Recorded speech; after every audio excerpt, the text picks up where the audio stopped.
Assalamualaikum warahmatullahi wabarakatuh. Izinkan saya untuk memperkenalkan diri. Nama saya Sylvia Cahyadewi dan dua kawan saya, Indah Rizkia Rohman dan Wahyu Novitasari. Kami dari kelompok 16 ingin mempresentasikan tentang analisis kasus fraud pada PTX yang terlibat memanipulasi laporan keuangan.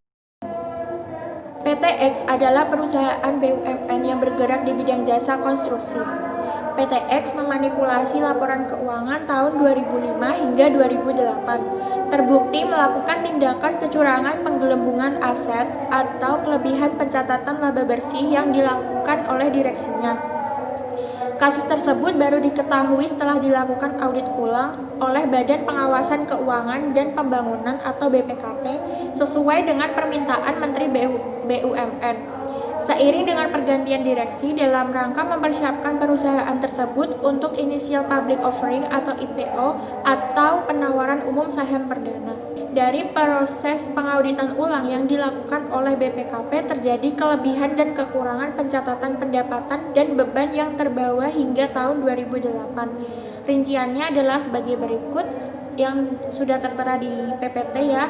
Di situ ada lebih saji, ada kurang saji dari 2005 hingga 2007.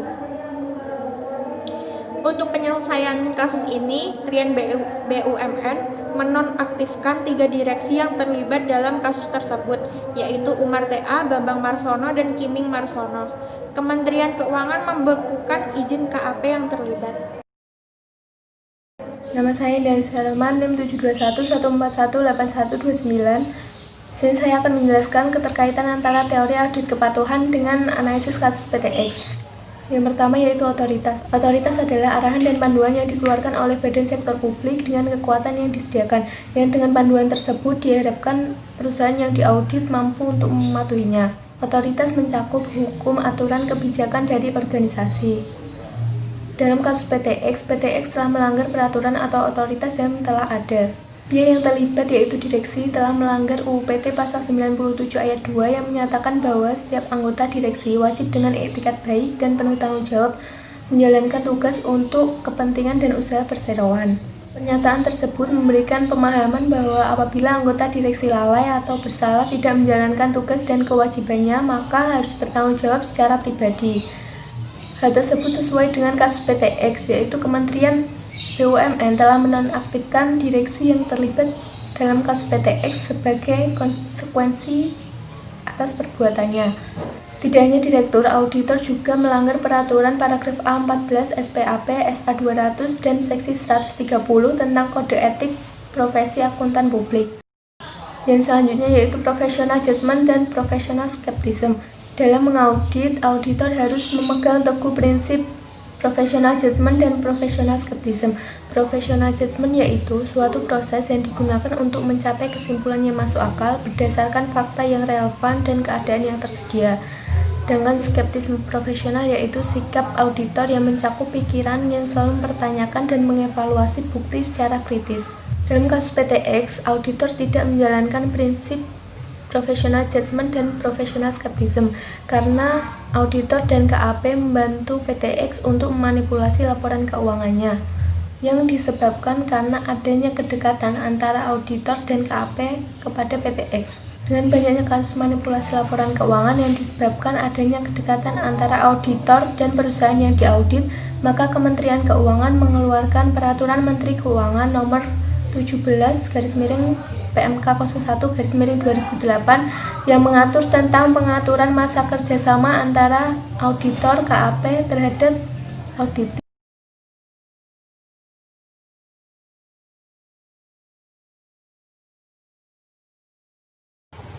Halo teman-teman, saya Wahyu Novitasari, NIM 72114181197. Di sini saya akan melanjutkan presentasi dari teman saya.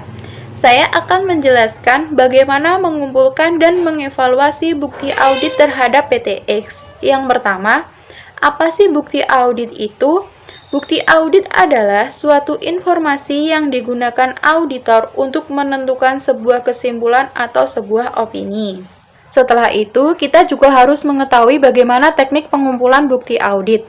Teknik pengumpulan bukti audit ada 6. Yang pertama yaitu pengamatan. Pengamatan adalah proses auditor mengamati laporan keuangan yang akan diaudit. Pada PTX, laporan keuangan yang diamati yaitu laporan pada tahun 2004 sampai tahun 2008. Yang kedua, inspeksi. Inspeksi adalah perhitungan ulang laporan keuangan. Pada PTX, auditor menginspeksi laporan keuangan tahun 2004 sampai tahun 2008. Yang ketiga yaitu penyelidikan. Penyelidikan di sini adalah auditor sudah menemukan kecurangan apa yang terjadi pada PTX tersebut. Di sini PTX ternyata melakukan sebuah penggelembungan dana sebesar 5 miliar pada tahun 2005 yang dilakukan oleh 3 direksi dan KAP yang melakukan audit laporan keuangan tersebut. Yang keempat yaitu konfirmasi. Konfirmasi di sini auditor melakukan konfirmasi terhadap pihak terkait. Yang kelima yaitu performa ulang. Performa ulang ini adalah pihak terkait dapat bekerja kembali apabila sudah diaktifkan oleh Kementerian BUMN. Yang keenam yaitu prosedur analitis. Dalam prosedur analitis dari perspektif hukum, pihak Kementerian BUMN telah menonaktifkan para pihak terkait tersebut karena telah melakukan sebuah kecurangan atas laporan keuangan tahun buku 2005. Mengevaluasi bukti audit dan menyusun kesimpulan. Setelah melakukan pengumpulan bukti audit, maka auditor akan melakukan evaluasi terhadap bukti yang telah diaudit tersebut.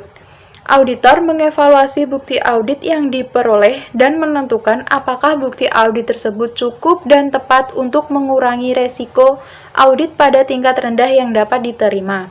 Evaluasi bukti audit mencakup pelaksanaan pertimbangan profesional dan skeptisisme profesional.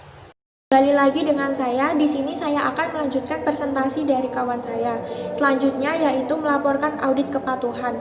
Berdasarkan hasil pengawasan pelaksanaan tugas yang dilakukan oleh unit kerja kepatuhan internal perusahaan, diharapkan pengauditan yang dilakukan oleh akuntan publik dapat menaikkan tingkat keandalan laporan keuangan perusahaan, bukan malah membantu perusahaan tersebut untuk melakukan kecurangan atau fraud, atau bahkan membantu untuk menutupi kecurangan dalam perusahaan. Pada kesempatan kali ini, kelompok kami mengangkat dari kasus PTX yang melakukan fraud yang melibatkan para auditor internal dan eksternal seperti memanipulasi laporan keuangan, overstate, penggelembungan, markup, serta kelebihan pencatatan laba. Dalam laporan keuangan tahun 2008, terdapat salah saji atau penggelembungan aset di tahun 2005 sebesar 5 miliar. Terdiri dari 2 proyek yang sedang berjalan, yaitu proyek renovasi kantor Gubernur Riau dan proyek pembangunan gelanggang olahraga Bulian Jambi.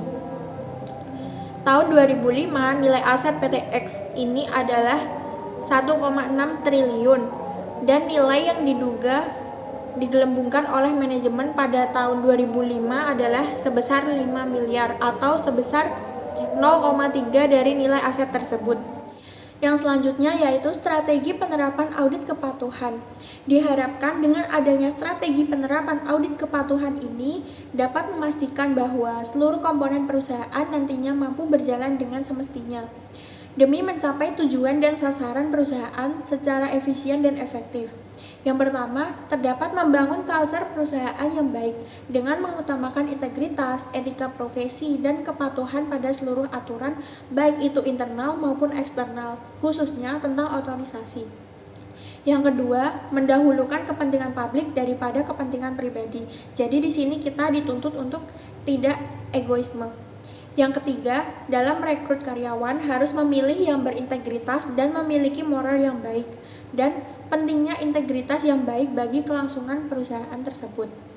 Yang keempat, melakukan review atau mengevaluasi sistem pengendalian internal perusahaan agar lebih baik lagi. Yang kelima, corporate governance dilakukan oleh manajemen yang dirancang dalam rangka mengeliminasi atau setidaknya menekan kemungkinan terjadinya fraud. Corporate governance meliputi budaya perusahaan, kebijakan-kebijakan, dan pendelegasian wewenang. Yang keenam, transaction level control process yang dilakukan oleh auditor internal. Pada dasarnya, proses yang lebih bersifat preventif dan pengendalian yang bertujuan untuk memastikan bahwa hanya transaksi yang sah mendapat otorisasi yang memadai yang dicatat dan melindungi perusahaan dari kerugian. Yang ketujuh, investigasi yang dilakukan oleh auditor forensik. Dalam peranannya, auditor forensik yaitu menentukan tindakan yang harus diambil terkait dengan ukuran dan tingkat kefatalan fraud, tanpa memandang apakah fraud itu hanya berupa pelanggaran kecil terhadap kebijakan perusahaan ataukah pelanggaran besar yang berbentuk kecurangan dalam laporan keuangan atau bahkan penyalahgunaan aset.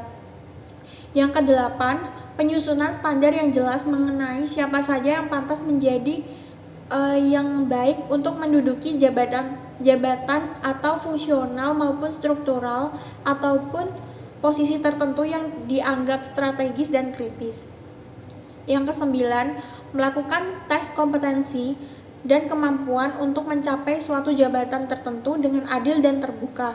Jadi siapapun yang telah memenuhi syarat mempunyai kesempatan yang sama dan adil untuk terpilih tanpa melihat latar belakang dari sisi manapun. Yang terakhir 10, akuntabilitas dan transparansi setiap proses bisnis dalam organisasi untuk monitoring dari setiap pihak sehingga penyimpangan yang dilakukan oleh oknum-oknum yang tidak bertanggung jawab dapat diketahui dan diberikan sanksi tanpa kompromi. Jadi, kelompok kami berpendapat bahwa perusahaan PTX ini memiliki prospek yang lebih baik ke depannya apabila perusahaan mampu memperbaiki kinerja perusahaan sehingga dapat mengoptimalisasikan sumber daya yang dimiliki oleh perusahaan. Sekian pembahasan dari kelompok kami. Apabila ada salah kata maupun perkataan, sekiranya mohon dimaafkan. Wassalamualaikum warahmatullahi wabarakatuh.